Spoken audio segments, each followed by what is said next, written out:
বর্তমান সময়ে শিক্ষার অগ্রযাত্রা নিয়ে কারো মনে কোনো প্রকার সংশয় না থাকলেও কালের বিবর্তনে শিক্ষার মাঝে এসেছে অভূতপূর্ব পরিবর্তন।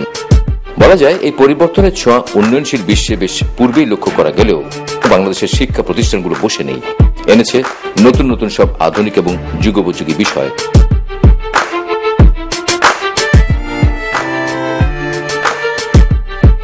একসময় বাংলাদেশের শিক্ষার্থীরা সনাতনী বিষয়াদি নিয়ে পড়াশোনা করত বা করতে তারা বাধ্য ছিল, কিন্তু বর্তমানে সে ধারার পরিবর্তন হচ্ছে। বিশেষ করে বাংলাদেশের বেশ কিছু সংখ্যক শিক্ষানুরাগী আধুনিক সকল বিষয় নিয়ে প্রতিষ্ঠা করেছে অনেকগুলো কলেজ এবং বিশ্ববিদ্যালয়। বলা যায় সরকারি কলেজ এবং বিশ্ববিদ্যালয়গুলোর পাশাপাশি এই সকল প্রতিষ্ঠানগুলো শিক্ষার্থীদের দিয়ে যাচ্ছে আধুনিক এবং যুগোপযোগী শিক্ষা। আমি ফার্মাসিতে ভর্তি হয়েছি কারণ এখানে ক্যারিয়ার বিল্ড আপ করার অনেক স্কোপ আছে। আমি আমার গ্র্যাজুয়েশন কমপ্লিট করার পর আমি ইন্ডাস্ট্রিতে জব করতে পারবো, অ্যাজ এ ওয়ার্কার হিসেবে রিসার্চ করতে পারবো। আমি ইচ্ছে করলে হসপিটাল ফার্মাসিস্ট হিসেবে জয়েন করতে পারবো। আমি হসপিটাল জার্নালিজম নিয়ে পড়তে পারবো।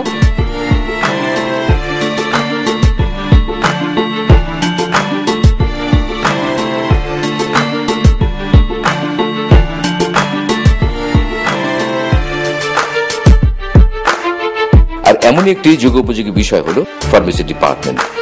এই ডিপার্টমেন্টে পড়তে হলে একজন শিক্ষার্থীর ন্যূনতম যোগ্যতা এইচএসসি পাস এবং ফিজিক্স কেমিস্ট্রি বাধ্যতামূলক থাকতে হবে।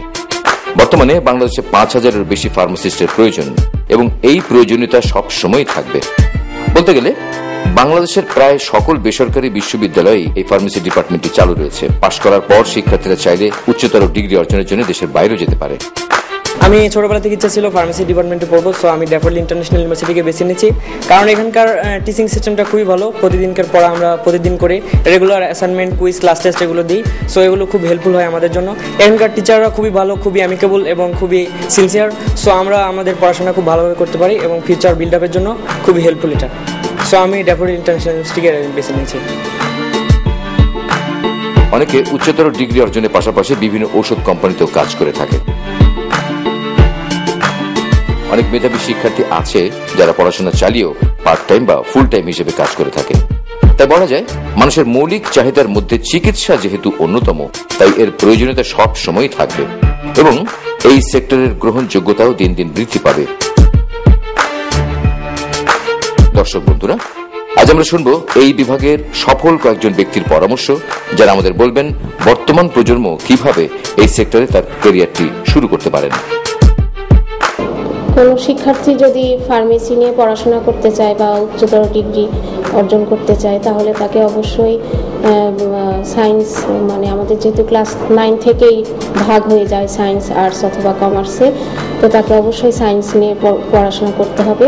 বিশেষ করে বায়োলজি, কেমিস্ট্রি এবং ম্যাথমেটিক্স এই 3টা সাবজেক্টের উপরে ভালো দখল থাকতে হবে এবং নিজেকে খুব রেসপন্সিবল হতে হবে, যেহেতু এটা সরাসরি ওষুধ শিল্পের সঙ্গে জড়িত। অসুস্থ হলে যেহেতু ওষুধ দিয়েই রোগ সারে, কাজে ওষুধ নিয়ে যখন তারা ভবিষ্যতে গবেষণা করবে তাকে অবশ্যই সিনসিয়ার হতে হবে এবং রেসপন্সিবল হতে হবে।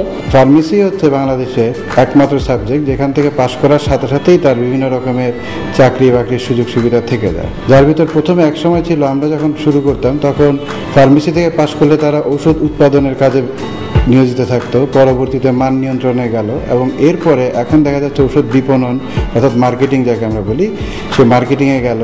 এবং এই মুহূর্তে আমরা আরেকটা নতুন দিক আমরা খুলছি, সেটা হচ্ছে হসপিটাল ফার্মেসি বাংলাদেশে বা কমিউনিটি ফার্মেসি, যেখানে বাংলাদেশের এখন প্রায় 5,000-এর উপরে ফার্মাসিস্ট দরকার, যেটা এখন পর্যন্ত আমাদের দেশে নেই।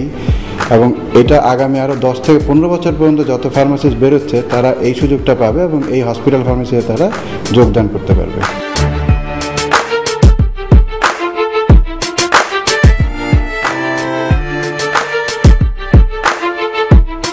ফার্মেসি প্রফেশনের সবচেয়ে বড় সুবিধা হচ্ছে এদের কেরিয়ার পাথ হয়। একজন ফার্মাসিস্ট তার কেরিয়ার সে প্রোগ্রেস করে নিয়ে যাওয়ার একটা সুযোগ থেকে যায়। সে এক্সিকিউটিভ লেভেলে কাজ শুরু করে সে একটা কোম্পানির বা একটা প্রতিষ্ঠানের টপ লেভেল পর্যন্ত সে পৌঁছানোর সুযোগ থাকে। অনেক ক্ষেত্রে এই সুযোগটা থাকে না অনেক প্রফেশনে।